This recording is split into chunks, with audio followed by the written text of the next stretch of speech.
essas funções aqui, ela fez uma tabelinha para cada uma delas, foi jogando valores e foi comparando os resultados. Ótima técnica, né?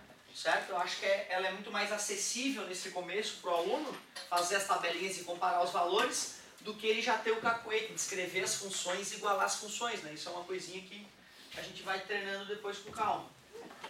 Aos poucos a gente vai melhorando essa capacidade de vocês aí de escrever a função e fazer a comparação. Show de bola! Questão 3, na página 50 ainda.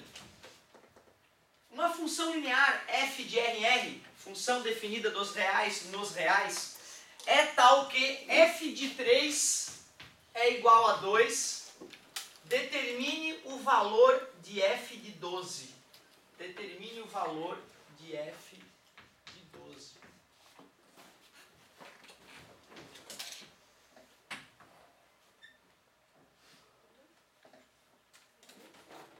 F de 3 é igual a 2, né? Mas ele quer f de 12 agora.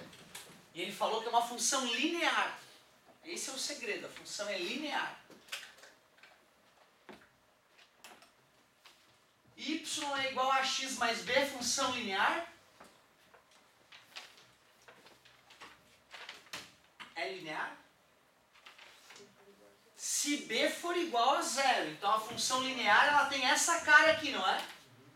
E olha lá o que ele me falou. Ele me falou que quando o x é 3, o y é 2. F de x é o y, né? Então eu posso botar 2 no lugar do y e 3 no lugar do x, né? Dividindo por 3 ambos os lados, eu descubro o valor do a. Logo, eu descubro como é que é a função. A função é 2/3 de x. E agora que eu descobri como é que é a cara da função, eu boto 12 no x, que é o que ele queria, e descubro o valor. Eu poderia fazer 24 dividido por 3, mas eu prefiro dividir primeiro. 4, 2 vezes 4, 8. Então descobri que deu 8. Então tu vê, o cara tem que saber que função linear é aquela que o b é 0, o coeficiente linear é 0, aquela que passa pela origem. Professor, mas também dá pra fazer a lógica, né? Porque se ali se tu multiplicar 3 por 4 vai dar 12, então é só multiplicar 4 Claro. por 2. Lógico que dá. Sim, sem problema nenhum, né? Mas tu vê, o seguro, o correto é o caminho contrário, é tu ter consciência do que é função linear, né? Outra, é sempre lembrando uma coisa, gente, eu tô sendo técnico aqui. E eu estou querendo também te mostrar como é que é essa forma de pensar matemática. O aluno ele sempre procura um jeito muito mais intuitivo, certo? Parabéns! E faça uns comentários sempre, tá? E outra, não quer dizer que seja errado fazer de outro jeito não, tá? Vocês estão corretos. Daria para ter percebido, poxa, quantas vezes aumentou o x? O x aumentou 4 vezes. Então aqui vai ter que aumentar 4 vezes, não tem nenhuma outra relação matemática para ser tirada, né? 2 vezes 4, 8, lógico. É isso aí. Eu só fiz do jeito um pouco mais formal ali, digamos, sem problema algum. E vamos para a última desta página. Questão 4. Beleza? Uma barra de 9 centímetros de altura, 14 centímetros de largura, 19 centímetros de comprimento, que se assemelha a um tijolo maciço, feita de ósmio, tem aproximadamente quantos quilogramas? A densidade do ósmio é 22,6 gramas por metro cúbico. Olha que interessante. Ele então fez uma barra, parece um tijolo maciço, de ósmio. Ósmio é aquele material bizarro que a gente mal e mal falou sobre ele. Ah, na verdade eu não li. Deixa eu te contar o ósmio, eu não li. No final da aula passada a gente fez aquela questão de completar ali, né? Sobre a libra, relação entre libra e quilograma, e eu não li aquela conexão ali, que é muito interessante. Olha que bonita aquela página 49, aquela conexão ali. A densidade D de uma substância é a razão entre a massa de uma quantidade da substância e o volume V correspondente. Então ele está dizendo que densidade é massa sobre volume. Para o ósmio, que é um dos elementos mais densos, por consequência pesados, entre aspas, da tabela periódica, a razão entre a massa e o respectivo volume para qualquer quantidade é, então, o ósmio, que é um dos materiais mais densos que existe, o ósmio tem uma densidade absurda de 22,6 gramas para cada maldito centímetro cúbico. O que isso quer dizer? Quer dizer que ele é 3 vezes mais denso que chumbo. Quer dizer que a mesma quantidade de ósmio e chumbo, o ósmio pesa 3 vezes mais que o chumbo, fazendo o chumbo parecer muito leve perto dele, leve entre aspas, certo? Água ela tem 1 grama para cada centímetro cúbico, 1 grama. Esse cara tem uma densidade 22,6 vezes maior que a da água, certo? Então um copo d'água desse cara aí, né, tu vai ter dificuldade para segurar de tão, né, pesado que vai ser. Show de bola, ele contou essa historinha interessante pra gente, e aí tu vê, se o cara não tá ligado naquela conexão, né, ele pode ter um pouco mais de dificuldade para fazer a questão. Agora ficou fácil. Mas só que ele tá dizendo que a densidade do ósmio era 22,6 gramas por metro. Ali ele errou ali, coitado. Realmente não, né? Não faz sentido, né? Ele errou ali, ele não é metro cúbico, é centímetro cúbico. É centímetro cúbico. Então a galera que fez a questão pelo dado da... Seu amigo não está atento para me mostrar isso, eu não tenho nem percebido.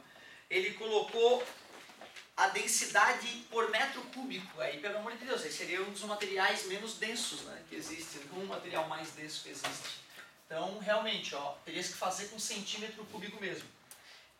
Ele deu as dimensões do tijolinho, 9 centímetros, 14 centímetros e 19 centímetros. E aí, galera, como é que se calcula o volume, então?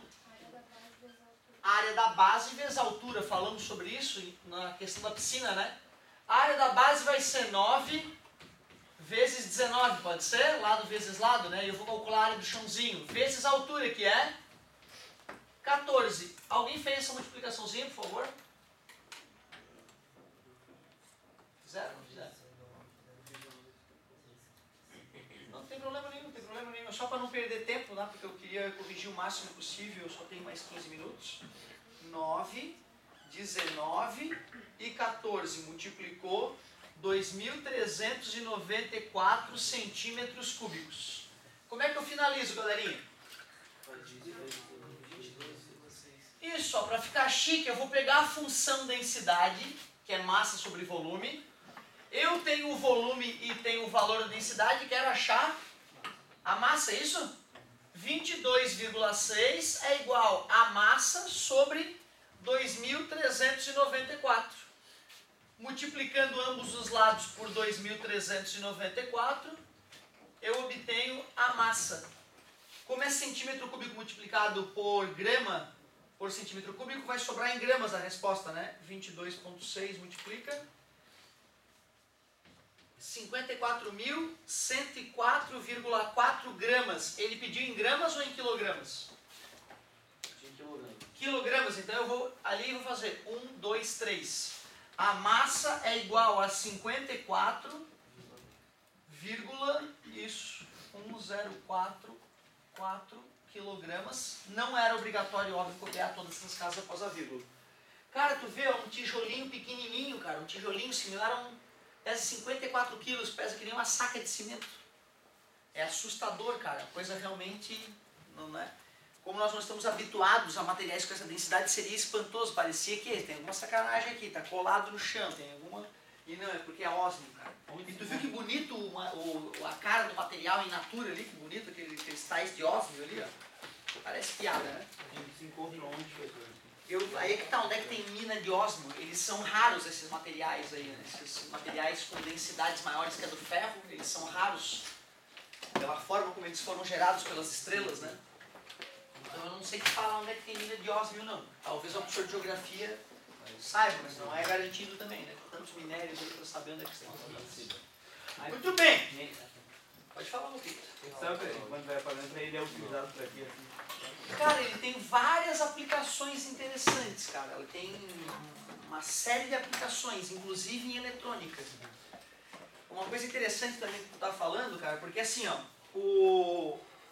sabe a história da experiência de Oparin? De conseguir fazer a vida a partir de substâncias, né, inorgânicas, né? certo? Conseguir formar a vida, aquela história, né? Será que a vida se gerou no planeta, né? A biogênese. E as experiências de Oparin teve algum sucesso por ter conseguido aminoácidos, né? A partir de materiais não orgânicos, né? Fazer aminoácido, que é um elemento importante para a formação da vida. Só que até então estava muito distante de a gente conseguir provar que de fato, imagina como é que uma protocélula vai se formar do nada, né? Em que condições uma coisa que vai começar a ter vida, antes não tinha vida. E tem alguns elementos químicos da tabela periódica, tipo o rutínio, é um elemento químico que quando eles usam nesse tipo de experiência dá um resultado absurdo. A molécula começa a crescer de um jeito e começa a se grudar de um jeito que parece que é uma coisa viva. E não é só uma molécula reagindo com outra. Então tu vê que loucura, né? Às vezes é um material desse que pode ser a chave para a gente conseguir compreender, explicar um fenômeno bizarro.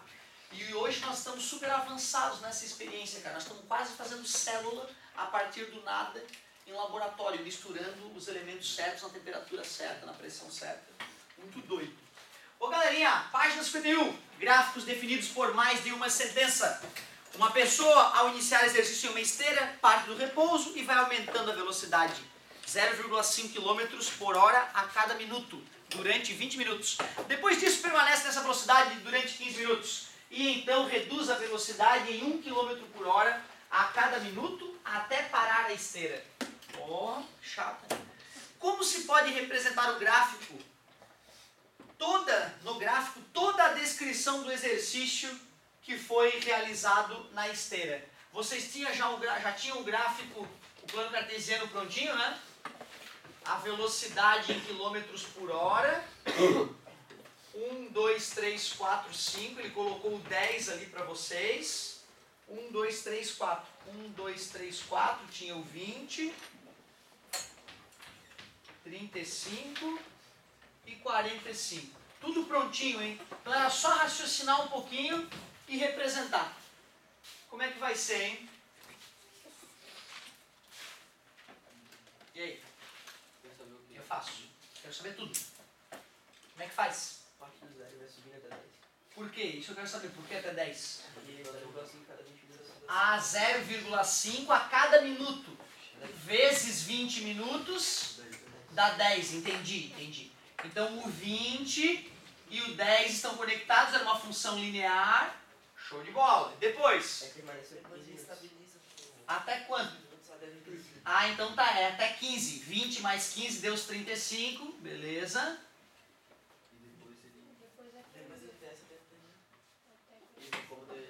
É 1 por minuto, né? E tem 10 minutos, aí divide, não é isso? Aí dá 10 só para justificar, entendeu? Para quem tem um pouco mais de dificuldade, onde é que nós estamos tirando os resultados, né? Senão fica uma coisa de louco. Aí vai baixando até parar, é isso? Show de bola. Então 35 mais 10 deu os 45, por isso que a gente fez o gráfico até o 45. Então tu viu, era uma função aqui e outra função aqui. Gráfico definido por várias funções. Escreva a expressão da velocidade em função do tempo para cada uma das 3 etapas. Bom, então olha só, a velocidade depende do tempo, né? A função do tempo. Qual é a primeira função? 0,5 vezes t. Eu vou colocar por causa do tempo. Mas bota x, não tem problema nenhum. Isso para quando? Isso, para o t entre 0, né? Entre 0 e 20. Show de bola. Pode ser igual, né? Pode ser igual. Depois. Isso, 10. Né? Vocês chamaram de f de x, eu chamei de v de t. Muda alguma coisa? Não muda grandes coisas. Só a roupagem ali, não tem problema nenhum. E da onde até onde? De 20 até 35. Poderia ser igual aqui, só que aí eu vou ter 2 valores do domínio com uma mesma correspondência na imagem. Aí deixa de ser função, então tem que ter esse carinho. Ou eu não boto ali e boto aqui, certo? Ou eu boto ali e não boto ali igual. Boa observação. E a última? Menos t?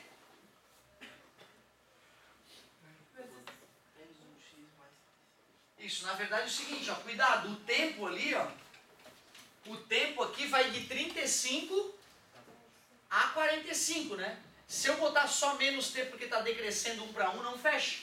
Concordam? A gente tem que dar uma ajeitadinha nisso. Como o tempo é 35, eu quero botar 35 ali e obter quanto? 10. Obter 10, certo? Então eu vou ter que pensar como é que eu vou fazer essa continha. O que vocês sugerem? Eu fiz aquelas contas lá para ver no gráfico para achar a função. Beleza? Aí eu achei menos t mais 45. Beleza, garota. Olha que legal a ideia. Ela pensou o seguinte, ó, que ponto é esse? Esse é o ponto 35, 10. Que ponto é aquele ali? 45 para x, 0 para y. Eu vou pegar esses pontos, vou jogar na função y é igual a ax mais b. Porque usando a intuição nesse caso que era fácil, daria. Uma hora o cara ia chegar na fórmula. Mas e se for cabreira a fórmula? Se intuitivamente tu não for conseguir chegar, como é que tu vai arrumar essa maldita fórmula, né? É justamente o que ela está dizendo. Eu vou colocar então ali 45 no x e 0 no y. Concordam? X é 45 e y é 0. E vou fazer outra função que é 35 o x e o y é 10. Ficou um sisteminha de equação. Uma das opções é isola numa, mas eu estou te recomendando subtrair as equações, não é isso? Certo? 0 menos 10. Menos 10. 45a menos 35a. 10a. B menos b. Então a deu menos 1. A deu menos 1. Como é que eu obtenho o b? Substitui. Vou substituir aqui, ó. Vai ficar 0 igual a menos 45 mais b. Menos passou mais, b igual a 45. B igual a 45. Realmente, achamos que a função seria y igual a menos 1x mais 45. Porém, como eu estou usando t, ficaria menos t mais 45. Com o t indo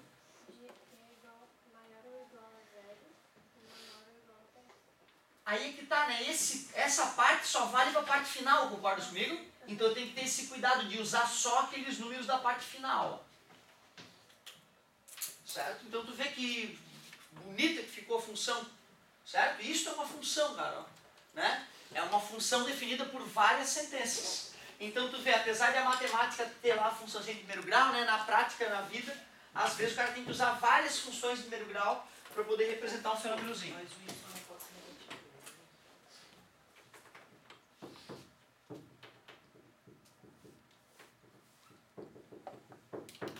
Qual é a tua preocupação com y?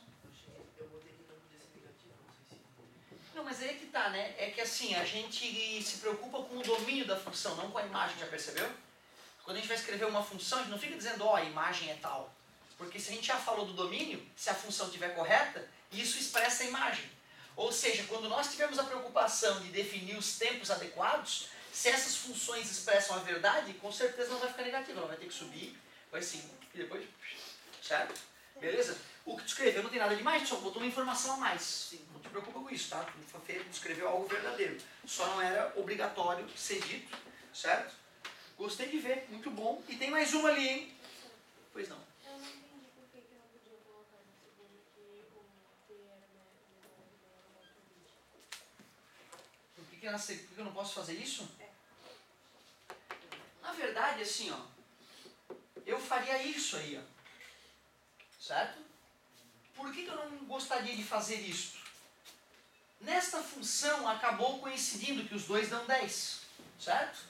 Mas é como se eu estivesse falando, ó, que olha, ali em 10 tem esse resultado e esse resultado, né? Então a gente tem um cuidado na hora de definir o domínio, que isso aqui tem a ver com o domínio, certo? O x, né? Tem a ver com o domínio da função. A gente tem um cuidado de jamais dizer que um x vai ser as duas funções ao mesmo tempo, certo? Então é só por elegância. Ou eu diria que ó, até 20, até 19, pouco eu uso essa função. A partir daquele ponto eu uso a próxima. Certo? Então é só para não ter o cuidado. Para em outras funções, quando elas forem diferentes, não acabar acontecendo a desgraça de a gente aceitar os dois valores, entendeu? É só por isso. Tá? Então, tu nunca vai ver uma função matemática dizendo que o x pode estar entre esses valores e entre esses também. Vai ser sempre desse para esse, desse para esse. Só por isso. Boa colocação. E função... Tá, mas ele não poderia ser maior ou igual a zero? Não poderia ser maior ou igual. Aqui tu diz. Perfeito. Aqui eu concordo. Ali foi um esquecimento meu. Senão teria que ter uma bolinha aberta ali, né? E já tinha o momento 00. O momento 00 existiu e ela estava parada naquele momento. Perfeitamente. Ali foi um esquecimento meu. Aqui, nós vamos ter discussão, é outra história, né? É onde eu devo botar o igual, onde eu não devo. Eu poderia fazer assim, se eu quisesse, daria no mesmo. Já que a função é contínua, eu poderia colocar as extremidades ali, entendeu? E deixar ali sem as extremidades. Isso não vai mudar nada no gráfico, né? É só matematicamente inadequado colocar as duas extremidades nas duas funções. Só isso. Muito bem. Galerinha, observe esta outra situação. O valor de um carro decresce linearmente 20% nos 2 primeiros anos de uso. Após isso, seu valor decresce linearmente 20% até o 5º ano. Considere um carro cujo valor é de 50 mil reais e determine o seu valor depois de 2 e de 5 anos. Então tu vê, ó, o cara disse que perde 20% nos 2 primeiros anos e depois decresce linearmente 20% até o 5º ano. Então, primeiro e segundo anos ele perde 20% e depois do segundo até o 5º ano ele perde mais 20%.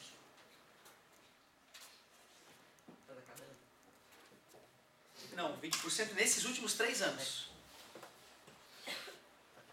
Certo? No primeiro foi 20%. Os dois?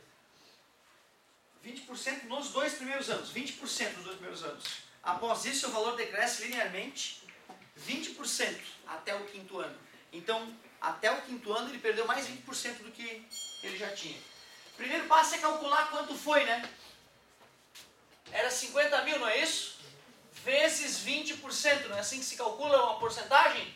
Eu fazia a regra de 3, tu vê, cara. Aí um dia eu percebi que não valia a pena, que é melhor simplesmente multiplicar, né? Professor, mas esse Pois não. 20% do 2 é assim, ele concorda com o valor que deu depois do segundo ano ou ele concorda com o valor do carro originalmente?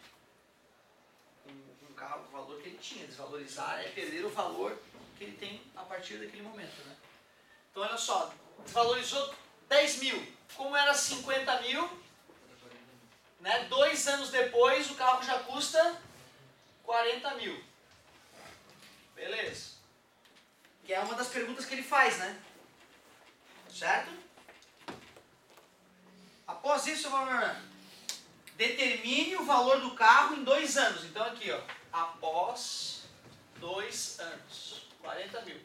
Beleza? Como é que eu continuo a conta? 40 mil, perdeu 20%. Então vamos ver quanto é que é 40 mil, 20% de 40 mil. 20 sobre 100. Elimina os zerinhos, porque nós estamos fazendo uma simplificação. 8 mil vai desvalorizar.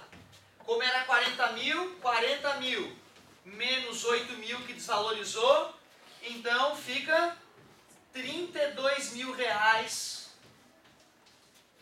após 5 anos. No plano cartesiano, represente graficamente esta situação. Só não vou continuar porque senão eu vou destruir, né, a próxima aula de vocês. Então faltou fazer um gráficozinho bobo ali, que não vai nos impedir de fazer o trabalhinho, se bem que nós vamos nos encontrar ainda antes, né, eu acho.